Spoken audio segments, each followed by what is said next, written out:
Welcome to another exciting episode of Doug's Electronic Repair Bench.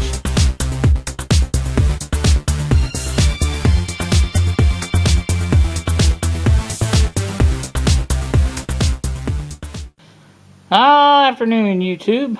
Here with you this afternoon to look at an option for my Pioneer SX-3700. I had not considered before. This option has to do with the pointer that was absent from the one I took apart yesterday.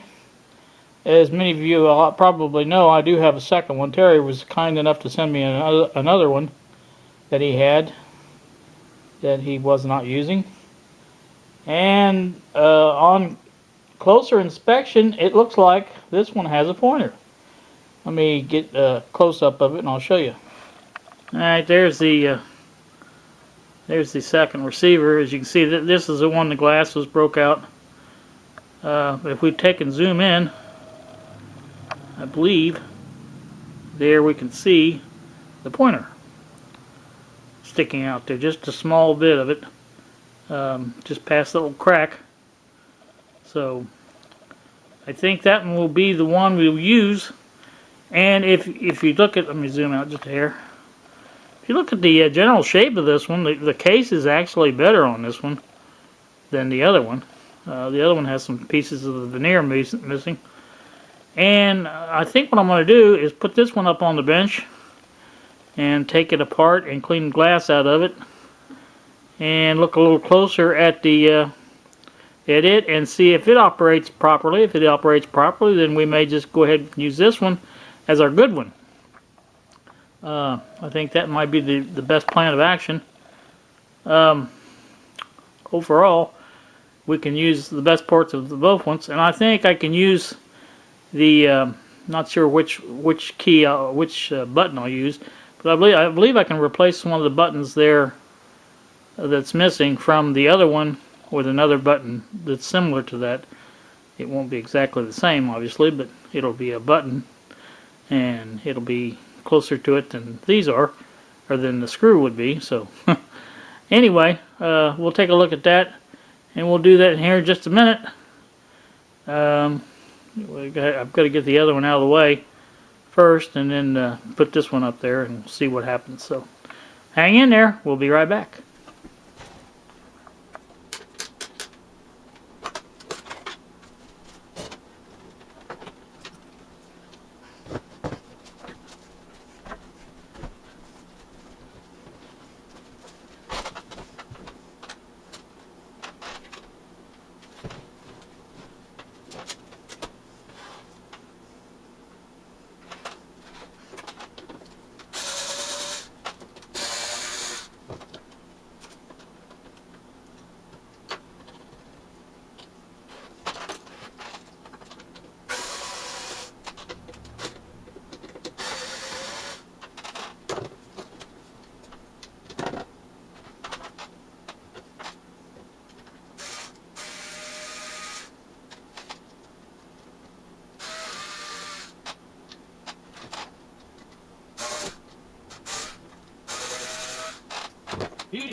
Okie dokie.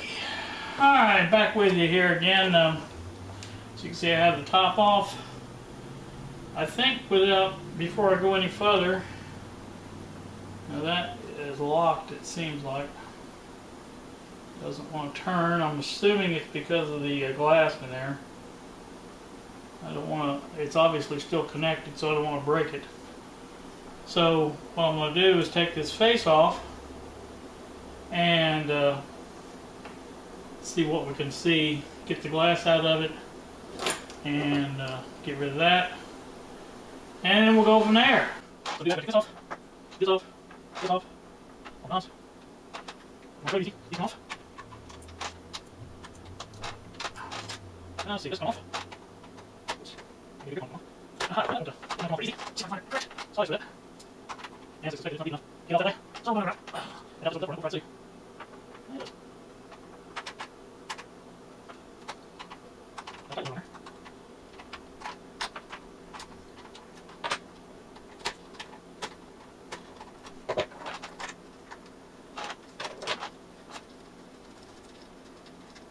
Alright, that's how we drill the melody, so we'll get it the same way. So the little different. Let us get the top off here. Take these off. There we go. Let's really come off. Easy. Here's a little step on the edge. There you go.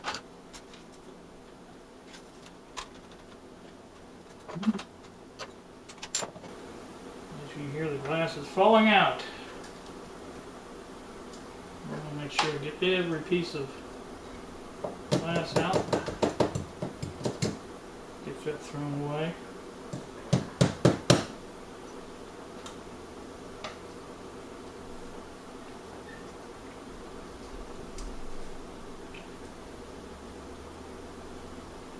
that right there for a second.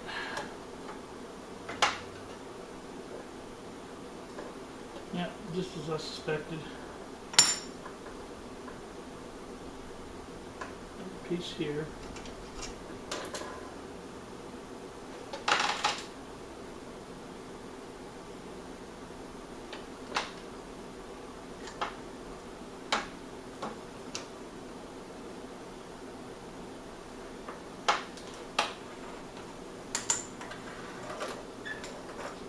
Alright, get those pieces of glass out. Now I'm going to take a close-up real quick of this.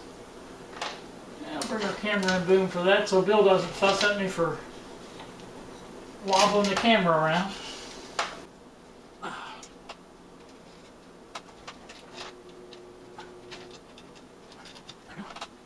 Easy, dude.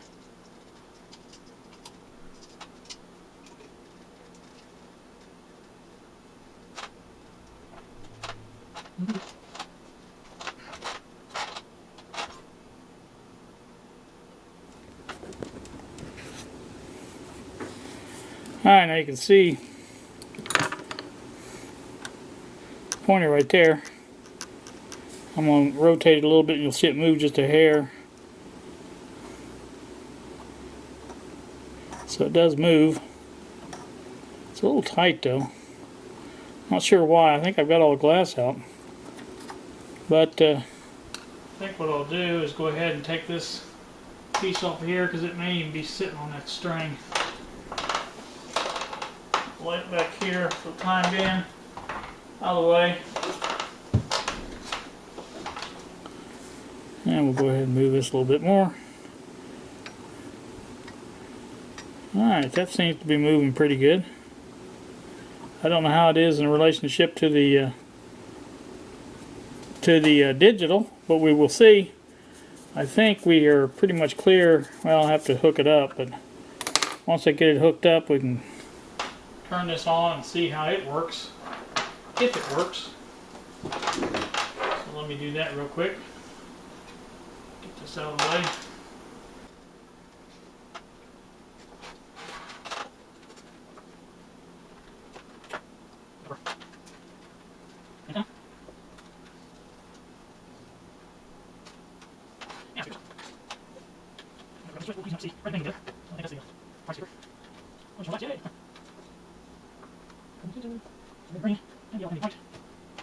See what's initial. Yeah, it's positive, I should say. Alright, that is hooked up. Get some power to it.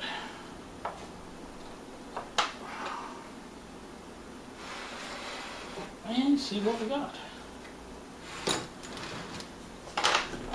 Give me a record of it here.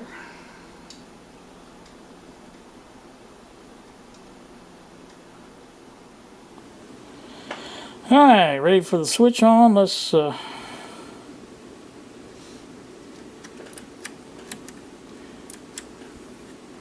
think I have A selected.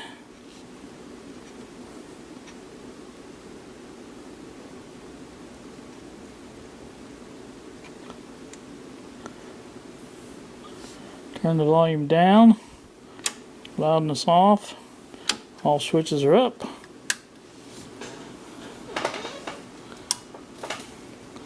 Yeah, that's interesting. We have no display. See if I can, oh, there we go. 97, 98.3 is what we are looking for.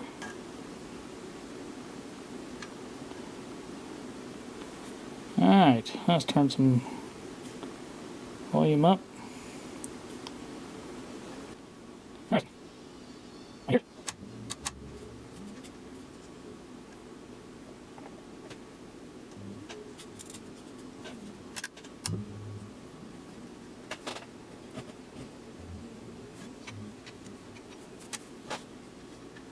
I think what we have here is nothing. It's actually playing. I know you can't hear it on the microphone of the camera, but it is playing. It's just really, really soft. I'm not really sure why.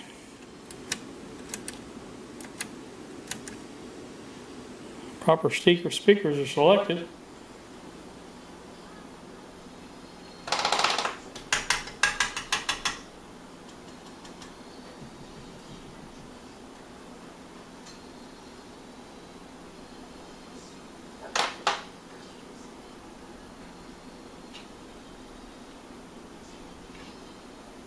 Thought I'd go ahead and try the same thing on this, just for the heck of it.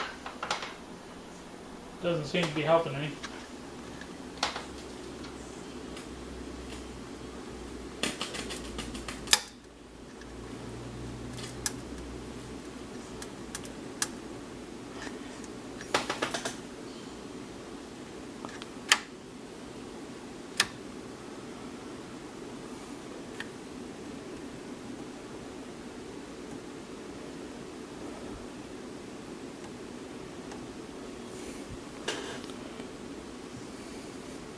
I am.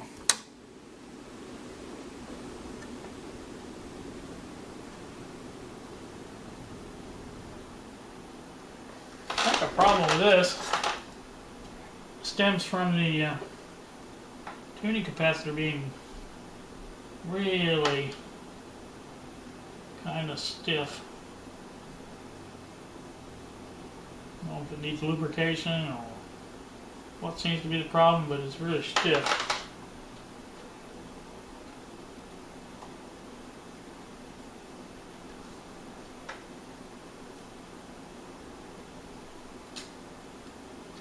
So, there'll be a good one to sort out. So, at least we know now we have a pointer, and let's see how close it is on the dial. That's supposed to be 98.7.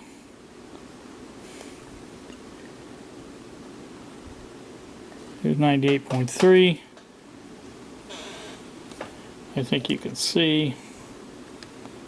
I think you can see that. It's right at 98. Just a hair over it. That would be pretty close to 98.3, I'd say. So I wouldn't consider that being far off at all. So anyway, that's gonna really conclude this this video. I think what we need to do is figure out where our signal went, and we know what we're going to use for that, don't we? Sounds like it's an audio problem to me because I can hear the in the speakers, but it's really faint sound that I'm hearing. Seems like when you turn the volume up, it has nothing to do with it. It does make a crackle in the speaker, but that's about all it does. Now, as far as the signal's concerned, that doesn't appear to be, I may be on the wrong terminal. I don't think I was. That was the same one as the other one. But like I say, it shouldn't be working.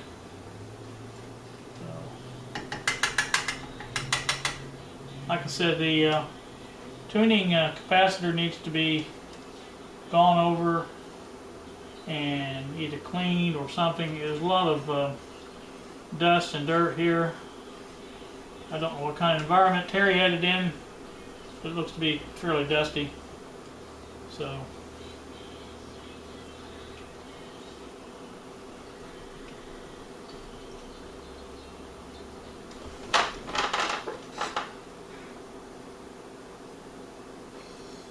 I want to show open air garage. What I was talking about, he was talking about putting the other board in a reflow oven and to redo the solder joints. Let me turn this off. I'll reposition a little bit. We'll get a little better picture of this.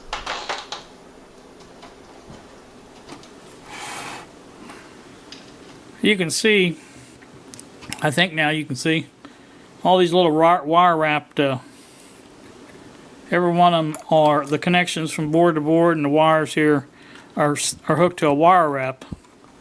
Those would be not impossible to redo. What I would do if it was me, I would unwrap them from the wires or from the pins, and then just when I put them back on, I just solder them back. That'd be the easiest way to do it. But there is a lot of those type of terminal or type of, I can look over here too in the back. I think you can see all these here. Every one of the connections like that are wire wrapped, which is was a common practice back in the 80s, and that's what it was used a lot for. Is wire wrapping was used for that. So anywho, that's pretty much going to cover it. You guys, at least we have a pointer now. If nothing else, I can move the pointer over to the other one and get that one fixed. The other receiver seems to work better as far as the how it plays, but and obviously the front panel on that one is much better shape because the glass is not broken. So we will check that out. And I think as far as these these buttons are concerned, I think it's just a matter of show you these. Okay, there's the button that's not there, the phono button, and here's the ones that are. It's just a matter of switching one of these buttons over to here. It's not a difficult job to do. That's probably what I would do, is just switch it one for the other one and go from there. So that's probably what I will do if I decide to go that route. I see one of my came off. It's still on the front of the thing, so that will be another little glue job there. Again, this is the one with the broken glass. As you can see there, it's broke. Not a impossible thing to replace. It's a little difficult because it's got a hole for the tuning capacitor to go through. But you know, I was thinking about using plexiglass instead. That would be easier to cut, and just getting a piece of plexiglass in there instead of the glass. So if I go that route, you know, if nothing else, I may just make one good receiver out of the two and go that route. So whatever I decide, you know, that's what I'm looking at, is those changes, or whatever you want to call them. So I guess, like I say, I'm going to wrap this up. I'll show you this. There we go. This tuning capacitor is just a bear to turn. I think it's in this part of it that's the problem is, or I do believe. I think it's just not lubricated, and that seems to be our problem. So we'll check that out and see what we got. But again, the pointer on this one is fine. So, if you didn't see that, you're going to see it now. There it is right there. You can see that pointer is just fine. And I don't know how hard it is to switch over, but it's just attached to that string, so it can't be too hard. But we'll go from there. Here's that other piece that needs to be re-glued on the other face plates. Alright, so that's about it for here. I gotta clean up this glass and get that out of here before I get cut on that. I hate glass. But anyway, that should do it from here. You guys have a great day. Thanks so much for watching. See ya.